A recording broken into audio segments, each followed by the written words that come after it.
SSC ও সমমানের পরীক্ষা শুরু কাল। পরীক্ষার্থীদের মানতে হবে ১৪ নির্দেশনা। বিস্তারিত দেখুন রিপোর্টে।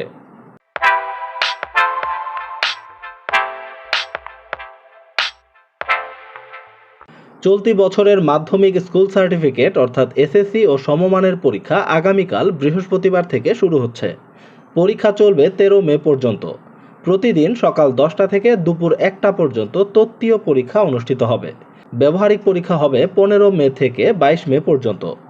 সূত্র জানায়, সম্প্রতি গণিত বিষয়ের পরীক্ষার তারিখ পেছানো হয়েছে, ফলে পূর্ব ঘোষিত তারিখের পরিবর্তে ২১ এপ্রিল অনুষ্ঠিত হবে এই পরীক্ষা।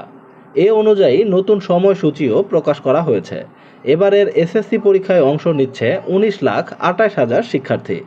এদিকে সুষ্ঠু ও সুন্দর পরিবেশে পরীক্ষা সম্পন্ন করতে পরীক্ষার্থীদের জন্য বেশ কিছু নির্দেশনা দিয়েছে বাংলাদেশ আন্তঃশিক্ষা বোর্ড সমন্বয় কমিটি। নির্দেশনাগুলো হলো: পরীক্ষার ৩০ মিনিট আগে পরীক্ষা কক্ষে আসন গ্রহণ করতে হবে। প্রশ্নপত্রে উল্লেখিত সময় অনুসরণ করে পরীক্ষা গ্রহণ করা হবে। প্রথমে এমসিকিউ, পরে সৃজনশীল পরীক্ষা নেওয়া হবে, কোনো বিরতি থাকবে না। প্রবেশপত্র পরীক্ষা শুরুর কমপক্ষে ৩ দিন আগে সংগ্রহ করতে হবে। ধারাবাহিক মূল্যায়নের নম্বর কেন্দ্রের মাধ্যমে বোর্ডে পাঠাতে হবে। ওএমআর ফর্মে রোল, রেজিস্ট্রেশন নম্বর ও বিষয় কোড নির্ভুলভাবে পূরণ করতে হবে। সৃজনশীল, বহুনির্বাচনী ও ব্যবহারিক অংশে আলাদা আলাদাভাবে উত্তীর্ণ হতে হবে। শুধুমাত্র নিবন্ধিত বিষয়ের পরীক্ষায় অংশগ্রহণ করা যাবে। নিজ বিদ্যালয়ে পরীক্ষা হবে না।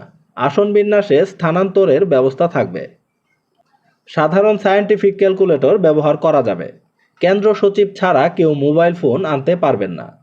একই উপস্থিতি পত্রে ৩ অংশের উপস্থিতি গণনা করতে হবে। ব্যবহারিক পরীক্ষা নিজ নিজ কেন্দ্রে অনুষ্ঠিত হবে। ফল প্রকাশের ৭ দিনের মধ্যে পুনঃনিরীক্ষার আবেদন করা যাবে।